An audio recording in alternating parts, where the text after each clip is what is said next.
Okay, I'm back. All right.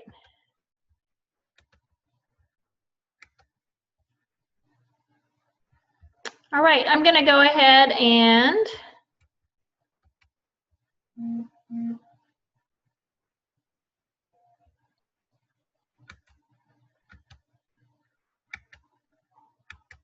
okay, I think it's recording now. Can you see the screen in front of you? When you have your microphone muted, I can't hear what you're saying. I say yes. Actually, I just logged in really quick because I am my daughter's doctor appointment, and that's why I couldn't log in before. Okay. I just wanted to see if there was something new that you guys discussed today. No, the one thing we talked, I just went through the assignment with everyone, and I did let them know that if they were doing a presentation that wasn't a video, that if their PowerPoint or their Prezi is pretty generic, make sure that you type in the notes sections of the PowerPoint kind of what it is that you're going to be verbalizing or sharing with staff, like go into a little bit more detail. I'm not sure, I haven't done a Prezi before, except for kind of a generic one. I don't know if there's a note section there, but you can always type something to the side. But if your PowerPoint or your Prezi is pretty detailed, like you provide kind of some definitions or explanation within the PowerPoint or the presentation, then you don't need to do that. Okay? All right. Okay. Got it. Okay. Have a good week. Thank you. You're welcome. Okay, everybody else, I'm going to go back through the assignments. We didn't get it recorded the first time, so I'm going to go through and explain this to you from beginning to end. As a reminder, this assignment can be completed with up to 3 people. They need to either be in your school or your district. It is okay if they're not in your actual building. Sometimes it's helpful, but they don't have to be on this assignment. The professional learning standards are the same no matter what. So if you're working with someone in a different building or at a different level, that's okay. The one thing that you would need to do, though, is figure out who or what group you're going to present your information to, and you could just pick one if you're in several different buildings and present it out.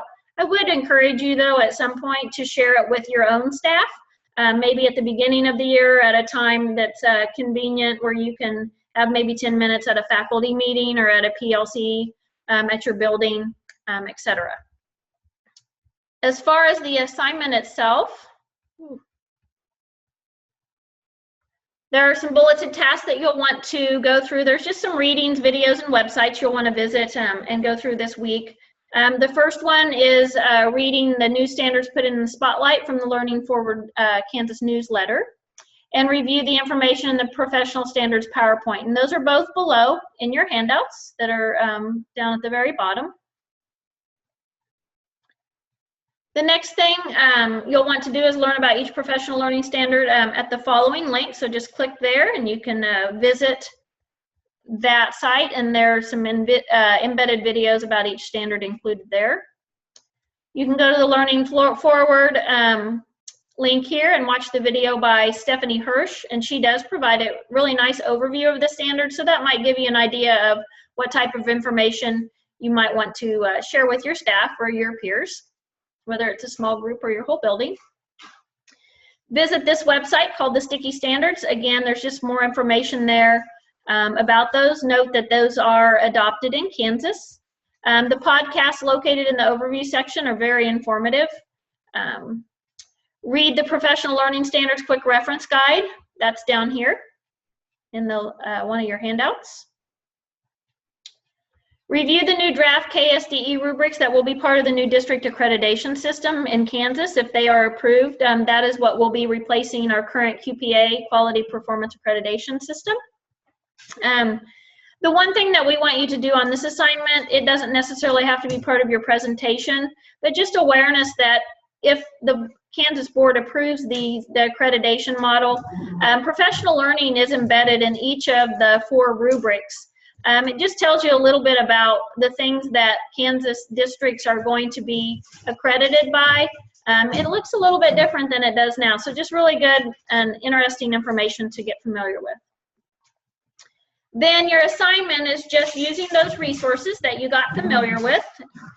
Create and then share an awareness level video. And again, take into account awareness level. It doesn't have to be full-blown 2-hour presentation. You just really want your staff or your PLC partners or whomever you're sharing it with to understand that there are professional learning standards and just a little bit more about them and what they are and what they represent. This can be in the form of a video, a PowerPoint, a Prezi. It could also be a Google presentation, whatever you're comfortable with as using as a presentation tool. And again, share that with a group, a grade level team, or maybe your school faculty. Back to that reminder that if you're working with someone in your district, maybe there's another school involved and they work in the school down the street or across town, your presentation will be the same, but just decide what building or school you're going to do the presentation at. And then whoever doesn't happen to do it in their building, maybe they can do it another time. Or if you both have time to do it, you're more than welcome to do that too. You just need to turn in one of the recordings though. It doesn't necessarily have to be both. If you're not assigned to a K through 12 school, please know that there's professional learning in all fields. So use these standards, create your presentation for whatever audience is best suited for your area. If this assignment is completed in a small group, each person must submit the presentation to Moodle. So whether that's a URL or a PowerPoint or a Prezi, each person needs to submit that. Make sure that in that submission that you include the name or the names of the people that completed the assignment together.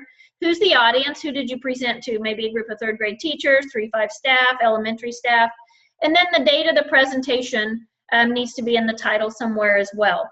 If you happen to not be able to present the information before it's due, that's okay. Just let Dr. Henselcheck or myself know when the date will say when it's intended, and just let us know maybe why. Many times I know this time of year people are busy and there's not time during faculty meetings or really any time at all to do things like this. So we're very understanding of that. Just make sure that you do get it done at some point in time before the end of the year. Okay, I think that's it. If anybody that's out there that's not watching tonight has any questions, feel free to email or contact Valora or I via text or email or phone call. We'd be happy to help. Have a great week.